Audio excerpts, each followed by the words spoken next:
Bonjour à tous, j'espère que vous allez bien, je suis super contente de vous retrouver pour un mini swap, ça faisait longtemps et cette fois-ci je le fais avec Lily Nail Art.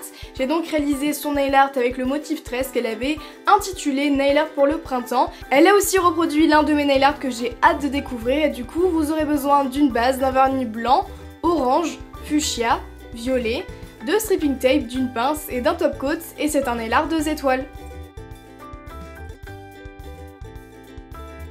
J'applique ma base qui va permettre de protéger mes ongles et de faire tenir le nail art beaucoup plus longtemps.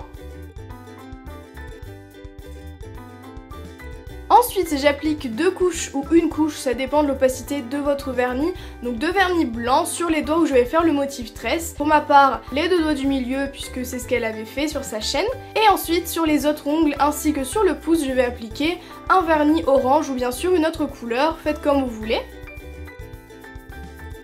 Je laisse sécher mes ongles en blanc au moins 15 minutes pour éviter de tout arracher puisqu'on va utiliser du stripping tape ou des morceaux de scotch découpés finement.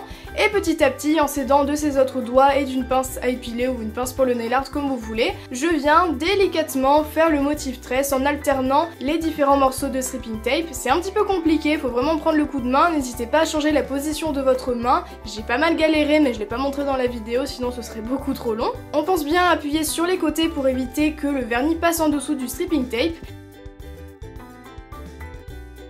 Et ensuite on va pouvoir remplir petit à petit les différentes cases. Donc je commence par le vernis orange et j'essaye de voir un petit peu où les couleurs vont se situer. Pour vous aider, vous pouvez faire des points au dotting tool sur les cases où vous allez remplir pour ne pas vous tromper de couleur par exemple. Après si vous faites plus de couleurs, faudra bien penser à alterner le bon nombre de cases. Ensuite j'applique pareil mon vernis fuchsia. Au début j'avais mis un vernis hyper pétant et finalement je l'ai remplacé par le vernis fuchsia donc de chez Kiko. Et je termine par mon vernis violet. Très rapidement, faut penser à retirer les stripping tape puisque si on attend trop, eh bien les traits ne sont pas très fins, les traits ne sont pas très nets et c'est pas forcément très joli. Donc dans ce cas-là, je vous conseille peut-être de faire un ongle à la fois, moi ça allait. Et je viens nettoyer les contours pour être sûr que tout soit propre. Je laisse bien sécher, c'est très important puisque moi j'avais fait baver mon vernis violet, c'est pour ça que j'ai changé de top coat. Justement, je viens en appliquer un mat ou brillant comme vous voulez. Je vous conseille d'appliquer votre top coat en suivant l'orientation des bandes et pas l'appliquer tout droit pour éviter de tout faire baver encore une fois. Et c'est terminé, j'espère vraiment que cette vidéo vous a plu, c'est le cas, pensez à la liker, ça fait toujours plaisir.